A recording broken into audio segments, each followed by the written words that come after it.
जरा सोचिए, जिस इंसान से आप अपनी पूरी दुनिया मानते थे, एक दिन वो आपसे नजरें चुराने लगे। पहले जो बात करने में घंटों लगा देते थे, अब सिर्फ हां या ना में जवाब देने लगे। और फिर एक दिन उन्होंने आपसे कहना बंद कर दिया कि वो आपसे प्यार करते हैं। ये एहसास किसी तूफान से कम नहीं होता। दिल टूटता है, सांसें भारी हो जाती हैं और दिमाग बार बार एक ही सवाल पूछता है, क्यों? लेकिन आज मैं आपको बताऊंगा, जब कोई आपसे प्रेम करना बंद कर दे तो आपको क्या करना चाहिए। बस 8 काम जो न सिर्फ आपका दिल संभालेंगे बल्कि आपको एक मजबूत इंसान भी बनाएंगे। और ये बातें मैं हवा में नहीं कह रहा, ये स्टोइक फिलॉसफी और साइकोलॉजी दोनों से प्रमाणित हैं। तो वीडियो को अंत तक जरूर सुनिए और बीच बीच में अपने विचार कमेंट में लिखते रहिए, क्योंकि आपकी कहानी किसी और की हिम्मत बन सकती है। तो चलिए शुरू करते हैं। पहला काम, जब कोई हमें छोड़ देता है या हमसे प्रेम करना बंद कर देता है तो हम सबसे पहले खुद को ही कटघरे में खड़ा कर देते हैं। हम सोचते हैं, शायद मैं अच्छा पार्टनर नहीं था, शायद मेरी वजह से वो मुझसे दूर हो गया, काश मैंने और कोशिश की होती। लेकिन सच्चाई ये है, रिश्ते सिर्फ एक इंसान की जिम्मेदारी नहीं होते, ये दो लोगों की यात्रा है। और अगर वो बीच रास्ते में रुक गए तो इसकी पूरी गलती सिर्फ आपकी नहीं हो सकती। साइकोलॉजी बताती है कि जब हम लगातार खुद को दोष देते हैं तो हमारा सेल्फ एस्टीम गिरता है, हम अपनी कीमत भूल जाते हैं और डिप्रेशन या एंजाइटी में फंस जाते हैं।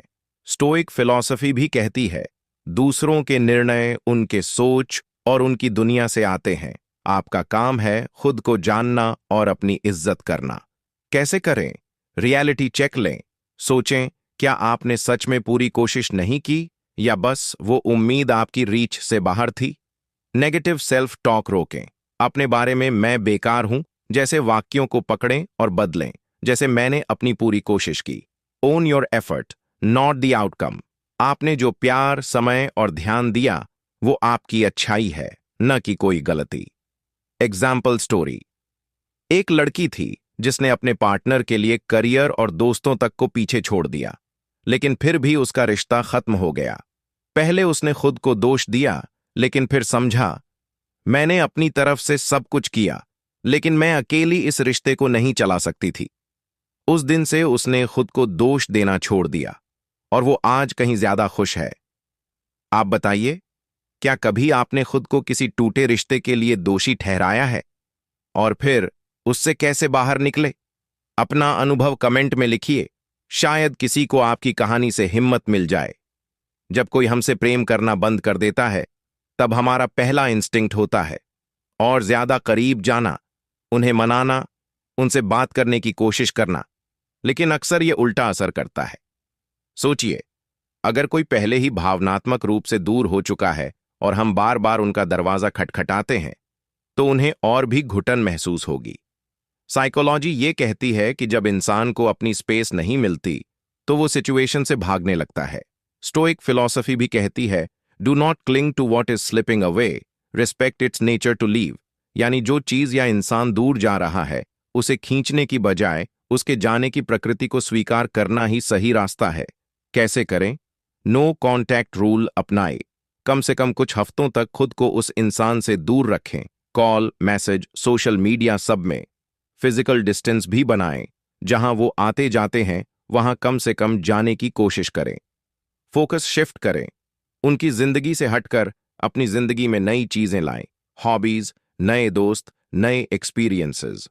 एक लड़के ने ब्रेकअप के बाद हफ्तों तक अपनी एक्स को कॉल और मैसेज किए, लेकिन हर बार उसे और ठंडा रिस्पॉन्स मिला। फिर एक दिन उसने नो कॉन्टैक्ट शुरू किया और धीरे धीरे उसने अपने अंदर शांति महसूस की। ये दूरी उसे अपनी जिंदगी फिर से बनाने का मौका दे गई।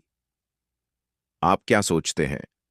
ब्रेकअप के बाद नो कॉन्टैक्ट रूल काम करता है? क्या आपने कभी इसे आजमाया है? कमेंट में जरूर लिखें, क्योंकि आपके विचार किसी के लिए गेम चेंजर हो सकते हैं। कई बार प्यार में हम खुद को खो देते हैं। हम अपने पार्टनर की पसंद, उनकी आदतें, उनकी जरूरतें, इन सब में इतने डूब जाते हैं कि अपनी पहचान, अपने शौक, अपनी पसंद सब पीछे छोड़ देते हैं। और जब रिश्ता खत्म होता है तो हमें सिर्फ उस इंसान की कमी नहीं खलती, हमें अपनी खुद की कमी भी महसूस होती है।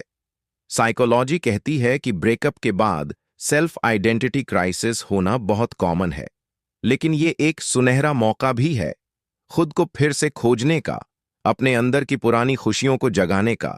स्टोइक फिलॉसफी भी मानती है the soul becomes stronger when it returns to its own nature, यानी आत्मा अपनी ताकत तब पाती है जब वो अपने असली स्वरूप में लौटती है। कैसे करें? पुराने शौक याद करें। वो कौन सी चीजें थीं जो आपको उस रिश्ते से पहले खुश करती थीं? पेंटिंग, म्यूजिक, स्पोर्ट्स, रीडिंग, उन्हें फिर से अपनाएं। नई चीजें सीखें। नई स्किल्स या हॉबीज आपकी सोच और आत्मविश्वास दोनों को बढ़ाती है। खुद के साथ वक्त बिताएं। अकेले कहीं घूमने जाएं, कैफे में बैठें, जर्नल लिखें। यह आपको अपने विचारों से फिर से जोड़ता है। एक लड़की थी जो कॉलेज में गिटार बजाती थी, लेकिन रिलेशनशिप के बाद उसने वो छोड़ दिया। ब्रेकअप के बाद उसने फिर से गिटार उठाया और धीरे धीरे वो न सिर्फ खुश रहने लगी, बल्कि उसने सोशल मीडिया पर अपने म्यूजिक वीडियोस डालना भी शुरू कर दिया। अब हजारों लोग उसकी फैन हैं और उसने अपनी पहचान वापस